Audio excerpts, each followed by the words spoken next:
मेरा नाम सरबजीत सिंह है। अज आप पार्टीशन म्यूजियम में खड़े हैं जोड़ा कि अमृतसर विखे स्थित है। ये वर्ल्ड का पहला पार्टीशन म्यूजियम है जोड़ा जिद दसाया गया कि 1947 की वंड वेले लोगों के की हालात से 1947 तो पहला लोगों के की हालात से 1947 तो बाद लोगों के किहड़े हालात रहे हैं जो 1947 लोगों ने किहड़ियां कठिनाइयों का सामना किया गया। इस म्यूजियम में टोटल 15 गैलरियां बनाई गई ने। इस चीज़ को दर्शाने लिए आप वन बाय वन हर एक गैलरी जावांगे। चलो आप स्टार्ट करते हैं पहली गैलरी इंट्रोडक्शन गैलरी तो। इस म्यूजियम की पहली गैलरी इंट्रोडक्शन गैलरी जिहदे दर्शाया गया वा कि अमृतसर ही क्यों चुनिया गया म्यूजियम बनाने लई। इसके कुछ कारण सी। अमृतसर जिहड़ा ये बिल्कुल बॉर्डर के बिल्कुल नेड़े सी। जिहड़े लोकी उधरों पाकिस्तान को उजड़ के इधर आते सब तो पहले अमृतसर आते, फिर इस तो इलावा किते होर दिल्ली ਜਾਂ ਜਲੰਧਰ ਜਾਂ ਲੁਧਿਆਣਾ जिथे उन्होंने जाना था इस तो बाद जाते थे। उन्होंने लोगों की लास्ट स्टेशन ही जोड़े लोग इधरों उजड़ के लाहौर वाली साइड को जाते थे। उस टाइम पर 48% 48% जी गिनती ही इतने मुसलमानों की तो 52% इतने हिंदू तो सिख रहते थे। उस तरह इस म्यूजियम में होर बहुत सारिया जानकारियां ने जिहड़ियां तुहानूं इत्थे आके पता चलणगियां। सो एक अमृतसर का 1920 तो लैके 1930 के विचकार एक व्यू है जिहदे दर्शाया गया कि एक क्लॉक टावर होंदा जिहड़ा ब्रिटिशर्स के राज वेले ब्रिटिशर्स द्वारा बनाया गया है। इस क्लॉक टावर बारे बहुत घट लोग जानते हैं। सो इस क्लॉक टावर को ढा के इस तो बाद इहदा की किया गया जां इस जगह की बनाया गया वो सारी जानकारी जी तुहानूं इत्थे आके पता चल जाएगी। उस तो इलावा इत्थे होर तुहानूं ये जानने को मिलेगा कि जिहड़ियां हाल बाजार है टाउन हाल है कटरा आलू वाली है जिन्नियां वड्डियां मार्केट है वो किस द्वारा बनाई गई ते कदों बनाई गई। तुम ये भी जानोगे कि जो टाउन हाल है टाउन हाल की बिल्डिंग ब्रिटिश द्वारा कदों बनाई गई, ठीक है, तो ये उन्होंने क्यों बनाई है। उस तो इलावा महाराजा रणजीत सिंह के टाइम पर जो अमृतसर जी बहुत बड़ा ही कारोबार का क्षेत्र रह चुका जी। इतों हर एक चीज़ का जो इंपोर्ट एक्सपोर्ट जोड़ा ही किया जाता है। तुम जानते होगे कि जोड़ा अमृतसर ही या जो पंजाब ही वो उस टाइम पर एडा छोटा पंजाब नहीं। महाराजा रणजीत सिंह के टाइम पर यह जो तिब्बत तक फैलिया है। तो महाराजा रणजीत सिंह की देहांत तो बाद या उन्होंने मृत्यु तो बाद ही जोड़े अंग्रेज ही उन्होंने इतने जोड़ा ही वो अपना राज जोड़ा स्थित कर सके। सो मैं तुहानूं एक टैक्सटाइल लेबल्स दिखाना वा जोड़े उस टाइम के जोड़े कपड़े का इधरों उधर किसी भी जगह पर इंपोर्ट एक्सपोर्ट किया जाता है वो आह टैक्सटाइल लेबल से उन्होंने लगा के भेजे जाते थे। इस तरह हुण आपां जानना है कि अगलियां गैलरियां में वो सारियां चीज़ों बारे कि किवें किवें लोगों ने की हालात रहे हैं, कितों पार्टीशन स्टार्ट हुई, कदों जोड़े ही ब्रिटिशर्स आए थे। ये सैकंड गैलरी है पंजाब गैलरी जिहदे कुछ चीज़ां कुछ सब्जैक्ट्स पे जिवें फुलकारी फुलकारी बारे सारे पता ही होगा। सो महाराजा रणजीत सिंह ये चौके है जिहड़े महाराजा रणजीत सिंह के टाइम उन्होंने दरबार में पाए जाते थे। तो एक इत्थे प्री पार्टीशन लैब है जिहदे ये दसाया गया जिन्ना भी एरिया इत्थे रेड रेड मार्क किया गया वा।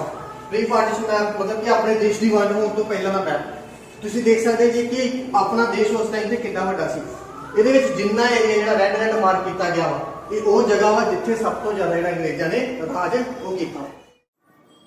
इस म्यूजियम की नैक्सट गैलरी है 1900 तो लैके 1929 तक की गैलरी जिहदे ये दर्शाया गया वा कि उस टाइम पर जो ब्रिटिशर सी वो लोगों को किवें तंग करते हैं, किवें उन्होंने टैक्स लगाए जाते हैं, किवें हर साल इतों 50 करोड़ तो भी ज़्यादा रुपये है अपनी कंट्री इंग्लैंड लैके जाते। जो कि अंदोलन होने जो शुरू हो गए लोग जो जागरूक हो गए जिमें कि साइमन गो बैक बारे सारे ने पढ़िया होगा तो सुनिया भी होगा। तो साइमन गो बैक उस तरह रॉयल एक्ट बारे तुम जानोगे। तुम इतने आगे भी तुम पता चलेगा कि जलियांवाले बाग जो हत्याकांड होया थे जनरल डायर कदों अमृतसर आया, ठीक है, उसका इतने आने का प्लान की सी, जनरल डायर किस द्वारा इतने भेजा गया। सो इतने आके तुम ये भी जानकारी मिलेगी कि डिवाइड एंड रूल किस द्वारा बनाया गया, कदों बनाया गया। बंगाल की जी पहली वंड है वो 1905 हुई तो किस द्वारा हुई तो क्यों हुई। तो उस टाइम पर रविंद्र नाथ टैगोर जी द्वारा किहड़ा सॉन्ग लिखा गया है अमार शनार बांगला जिहड़ा कि 1972 उत्थों का बाद एंथम सॉन्ग बन गया। सो इस तो बाद आप गल करांगे अगली नैक्सट गैलरी बारे। सो ये गैलरी है 1920 तो लैके 1945 तक की गैलरी। इस वो समय है जिस समय गांधी मार्च से भारत छड्डो अंदोलन के संघर्ष जोड़े जबरदस्त संघर्ष जोड़े चलाए गए। और इस गैलरी में यह दर्शाया गया वा कि पाकिस्तान की डिमांड पहला किहने की थी, पाकिस्तान को जो पूरा जिन्हें पाकिस्तान देश बनाया वो कौन सी या पाकिस्तान का नामकरण किहने किया है। तो सारे मोहम्मद अली जिन्हां बारे जानते हैं कि बहुत सारे लोगों को यही लगता है कि मोहम्मद अली जिन्हां ने ही सिर्फ जो पाकिस्तान का सपना लिया है या पाकिस्तान में जो मोहम्मद अली जिन्हां ने बनाया। पर मोहम्मद अली जिन्हां तो पहला अलामा मोहम्मद इकबाल सन जिन्हां ने ऑल इंडिया मुस्लिम लीग के प्रेजिडेंट ही जिन्हां ने पाकिस्तान की डिमांड की थी। उस तो इलावा पाकिस्तान का नाम पिया ही रहमत अली द्वारा।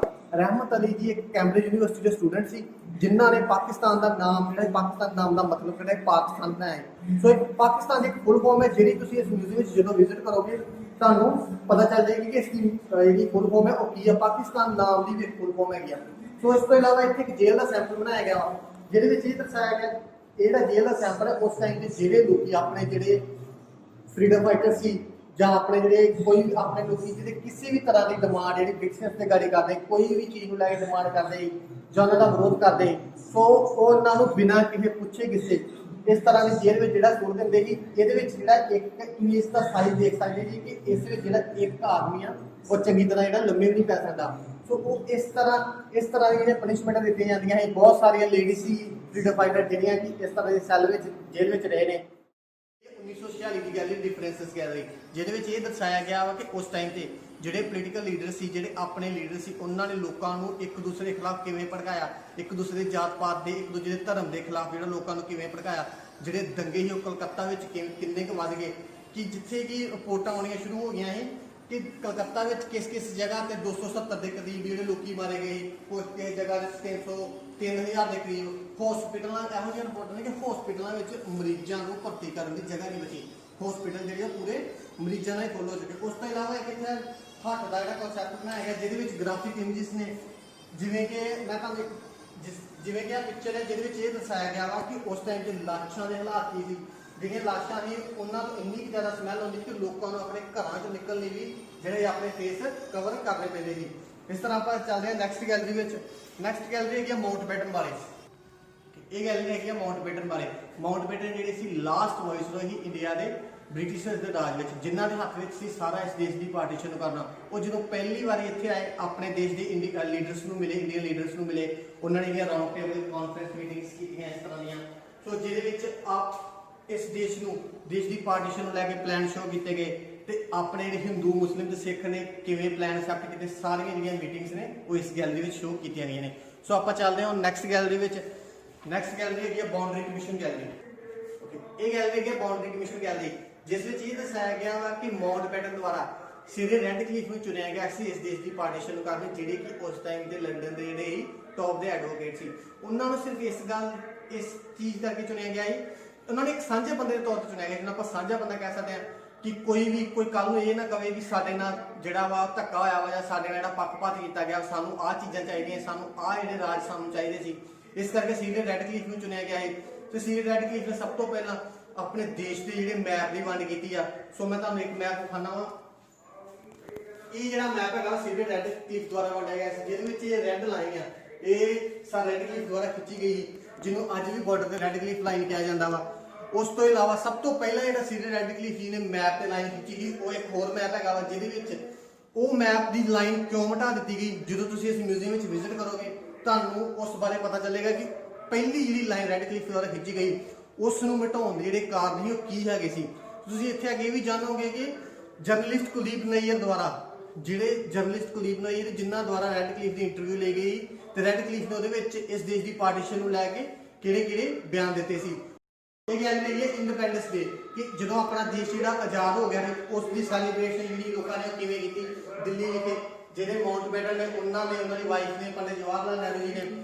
ਜਾਂ ਇਸ ਵਿੱਚ ਇੱਕ ਹੋਰ ਚੀਜ਼ ਦਰਸਾਈ ਗਈ ਕਿ ਜਿਸ ਸਾਰਿਆਂ ਨੂੰ ਪਤਾ ਹੀ ਹੋਵੇਗਾ ਕਿ 14 ਅਗਸਤ 1947 ਜਿਹੜਾ ਪਾਕਿਸਤਾਨ ਆਜ਼ਾਦ ਹੈ, 15 ਅਗਸਤ 1947 ਨੂੰ ਜਿਹੜਾ ਇਹ ਆਪਣਾ ਇੰਡੀਆ ਆਜ਼ਾਦ ਹੈ। ਪਰ ਕਿਸੇ ਨੇ ਇਹ ਪਤਾ ਵਾ ਕਿ ਬਾਉਂਡਰੀ ਲਾਈਨ ਕਦੋਂ ਬਣਾਈ ਗਈ ਸੀ। ਜਦੋਂ ਤੁਸੀਂ ਇਸ ਮਿਊਜ਼ੀਅਮ ਵਿੱਚ ਆਓਗੇ ਤੁਸੀਂ ਇਹ ਜਾਣੋਗੇ ਕਿ ਬਾਉਂਡਰੀ ਲਾਈਨ 17 ਅਗਸਤ 1947 ਨੂੰ ਬਣਾਈ ਗਈ। ਕਿਉਂ ਬਣਾਈ ਗਈ ਇਹ ਸਾਰੀ ਜਾਣਕਾਰੀ ਤੁਹਾਨੂੰ ਇੱਥੇ ਆ ਕੇ ਜਿਹੜੀ ਮਿਲ ਜੇਗੀ। ਉਸੇ ਤਰ੍ਹਾਂ ਇੱਕ ਵਾਰ ਕਨਸੈਪਟ ਬਣਾਇਆ ਗਿਆ ਕਿ ਜਿਹੜੇ ਲੋਕ ਜਿਹੜੀਆਂ ਕਾਇਸ ਗੁੱਡੀਆਂ ਨੇ ਇਹ ਚੀਜ਼ ਨੂੰ ਦਰਸਾਉਂਦੀਆਂ ਪਈਆਂ ਨੇ ਕਿ ਜਦੋਂ ਪਾਰਟੀਸ਼ਨ ਹੋਈ ਬਹੁਤ ਸਾਰੇ ਲੋਕੀ ਇਸ ਤਰ੍ਹਾਂ ਖੁਸ਼ੀ ਕਿ ਉਹ ਹਵਾ ਝੋੜਦੇ ਪਏ ਇਹਨਾਂ ਗੁੱਡਿਆਂ ਦੀ ਤਰ੍ਹਾਂ। ਉਹਨਾਂ ਨੂੰ ਲੱਗਦਾ ਹੈ ਕਿ ਜਿਹੜੀ ਪਾਰਟੀਸ਼ਨ ਹੋਈ ਆ ਇਹ ਉਹਨਾਂ ਵਾਸਤੇ ਬਹੁਤ ਵਧੀਆ ਵਾ। ਪਰ ਜਿਹਨਾਂ ਲੋਕਾਂ ਨੂੰ ਇਹ ਪਤਾ ਸੀ ਤੇ ਜਿਹੜੇ ਲੋਕੀ ਆਪਾਂ ਕਹਿੰਦੇ ਸਮਝਦਾਰੀ, ਜਿਨ੍ਹਾਂ ਨੂੰ ਇਹ ਅਹਿਸਾਸ ਸੀ ਕਿ ਪਾਰਟੀਸ਼ਨ ਤੋਂ ਬਾਅਦ ਜਿਹੜੇ ਇਹਦੇ ਨਤੀਜੇ ਆ ਉਹ ਬਹੁਤ ਹੀ ਭਿਆਨਕ ਨਿਕਲਣਗੇ, ਲੋਕਾਂ ਨੂੰ ਆਪਣੇ ਘਰ ਬਾਹਰ ਛੱਡਣੇ ਪੈਣਗੇ, ਬਹੁਤ ਸਾਰੇ ਲੋਕੀ ਜਿਹੜੇ ਮਾਰੇ ਜਾਣਗੇ। ਉਹ ਲੋਕੀ ਇਸ ਤਰ੍ਹਾਂ ਇਸ ਤਾਣੇ ਦੇ ਵਾਂਗੂ ਵੱਡੋਂ ਹੀ ਜਿਹੜੇ ਸੀ ਉਹ ਟੁੱਟ ਗਏ, ਕਿਉਂਕਿ ਉਹਨਾਂ ਦੀਆਂ ਸਾਰੀਆਂ ਉਮੀਦਾਂ, ਉਹਨਾਂ ਦੀ ਇੱਛਾਵਾਂ ਦਾ ਜਿਹੜਾ ਗਲਾ ਘੋਟ ਦਿੱਤਾ ਗਿਆ ਹੈ। ਜਿਵੇਂ ਕਿ ਆ ਵਿਖਰਿਆ ਹੋਇਆ ਕੱਚ ਤੁਸੀਂ ਦੇਖਦੇ ਜੀ, ਇਸੇ ਚੀਜ਼ ਨੂੰ ਦਰਸਾਉਂਦਾ ਪਿਆ ਵਾ ਕਿ ਲੋਕਾਂ ਦੇ ਜਿਹੜੇ ਇੱਛਾਵਾਂ ਸੀ ਉਹਨਾਂ ਦੇ ਆਪਣੇ ਘਰਾਂ ਨੂੰ ਲੈ ਕੇ, ਆਪਣੇ ਬੱਚਿਆਂ ਦੇ ਲੈ ਕੇ, ਜਾਂ ਆਪਣੇ ਆਉਣ ਵਾਲੇ ਭਵਿੱਖ ਨੂੰ ਲੈ ਕੇ ਜੋ ਸੁਪਨੇ ਸੀ ਉਹ ਕਿਵੇਂ ਚਕਨਾਚੂਰ ਹੋਏ। ਇਹ ਗੈਲਰੀ ਹੈ ਮਾਈਗ੍ਰੇਸ਼ਨ ਗੈਲਰੀ। ਇਸ ਵਿੱਚ ਇਹ ਦਰਸਾਇਆ ਗਿਆ ਵਾ ਕਿ ਜਿਹੜੇ ਲੋਕੀ ਜਿਹੜੇ ਪਾਕਿਸਤਾਨ ਤੋਂ ਇੰਡੀਆ ਕਿਵੇਂ ਆਏ ਜਾਂ ਇੰਡੀਆ ਤੋਂ ਪਾਕਿਸਤਾਨ ਕਿਵੇਂ ਗਏ। ਬਹੁਤ ਸਾਰੇ ਲੋਕੀ 7 ਲੱਖ ਤੋਂ ਤਕਰੀਬਨ 7 ਲੱਖ ਤੋਂ ਜ਼ਿਆਦਾ ਲੋਕੀ ਜਿਨ੍ਹਾਂ ਨੇ ਟ੍ਰੇਨ ਵਿੱਚ ਸਫ਼ਰ ਕੀਤਾ ਹੈ ਉੱਧਰੋਂ ਇੱਧਰ ਆਉਣ ਲਈ ਜਾਂ ਇੱਧਰੋਂ ਉੱਧਰ ਜਾਣ ਲਈ। 72 ਲੱਖ ਤੋਂ ਜ਼ਿਆਦਾ ਹਿੰਦੂ ਤੇ ਸਿੱਖ ਜਿਹੜੇ ਉੱਧਰੋਂ ਇੱਧਰ ਆਏ ਨੇ, ਤੇ 72 ਲੱਖ ਤੋਂ ਜ਼ਿਆਦਾ ਮੁਸਲਮਾਨ ਨੇ ਜਿਹੜੇ ਇੰਡੀਆ ਤੋਂ ਪਾਕਿਸਤਾਨ ਗਏ ਨੇ। ਆ ਇੱਕ ਟ੍ਰੇਨ ਦੀ ਵੀਡੀਓ ਚੱਲੀ ਵੀ ਉਸ ਟਾਈਮ ਦੀ ਕਿ ਉਸ ਟਾਈਮ 'ਤੇ ਲੋਕਾਂ ਨੇ ਕਿਸ ਤਰ੍ਹਾਂ ਟ੍ਰੇਨਾਂ ਵਿੱਚ ਬੈਠ ਕੇ ਜਿਹੜਾ ਸਫ਼ਰ ਕੀਤਾ ਹੈ। ਉਸੇ ਤਰ੍ਹਾਂ ਜਿਹੜੇ ਲੋਕਾਂ ਨੂੰ ਟ੍ਰੇਨ ਜਾਂ ਉਹਨਾਂ ਕੋਲ ਹੋਰ ਕੋਈ ਸਾਧਨ ਨਹੀਂ ਸੀ, ਕੁਝ ਲੋਕੀ ਪੈਦਲ ਆਏ ਨੇ, ਕੁਝ ਲੋਕੀ ਬੈਲ ਗਾੜੀਆਂ, ਊਠ, ਜਾਂ ਜਿਸ ਨੂੰ ਜਿਹੜਾ ਵੀ ਸਾਧਨ ਮਿਲਦਾ ਗਿਆ ਉੱਧਰੋਂ ਲੋਕੀ ਇੱਧਰ ਆ ਜਾਂਦੇ ਨੇ। ਤੇ ਉਸ ਟਾਈਮ ਜਿਹੜੇ ਦੰਗੇ ਹੁੰਦੇ ਉਹਨਾਂ ਵਿੱਚ ਘਰਾਂ ਦੇ ਜਿਹੜੇ ਹਾਲਾਤ ਵੀ ਕੀ ਹੋ ਜਾਂਦੇ ਸੀ, ਘਰ ਜਿਹੜੇ ਸੀ ਉਹ ਕਿਵੇਂ ਤੋੜ ਦਿੱਤੇ ਜਾਂਦੇ ਸੀ, ਉਹਨਾਂ ਨੂੰ ਲੁੱਟ ਦਿੱਤਾ ਜਾਂਦਾ ਕਿ ਉਹਨਾਂ ਦੀ ਬਾਅਦ ਜਿਹੜੀ ਹਾਲਾਤ ਉਹ ਕਿਸ ਤਰ੍ਹਾਂ ਦੇ ਕੀਤੇ ਜਾਂਦੇ ਉਹ ਵੀ ਇੱਥੇ ਦਰਸਾਇਆ ਗਿਆ। ਉਸ ਤੋਂ ਇਲਾਵਾ ਇੱਥੇ ਬਹੁਤ ਸਾਰੀਆਂ ਸਟੋਰੀਜ਼ ਨੇ ਜਿਹੜੇ ਲੋਕੀ ਉੱਧਰੋਂ ਇੱਧਰ ਆਏ ਨੇ ਉਹ ਆਪਣੀਆਂ ਸਟੋਰੀ ਸ਼ੇਅਰ ਕੀਤੀਆਂ ਹੋਈਆਂ ਇਹਨਾਂ ਨੇ ਸਾਡੇ ਨਾਲ ਕਿ ਉਹਨਾਂ ਦਾ ਜਿਹੜਾ ਰਸਤੇ ਵਿੱਚ ਐਕਸਪੀਰੀਅੰਸ ਕਿਵੇਂ ਦਾ ਰਿਹਾ, ਉਹ ਉੱਧਰੋਂ ਕਿਵੇਂ ਇਸ ਤਰ੍ਹਾਂ ਕਿੰਨੀਆਂ ਘਟਨਾਵਾਂ ਇਹਨਾਂ ਨੇ ਸਾਹਮਣਾ ਕੀਤਾ, ਉਹਨਾਂ ਨੇ ਕਿੰਨੇ ਦਿਨ ਭੁੱਖੇ ਰਹੇ।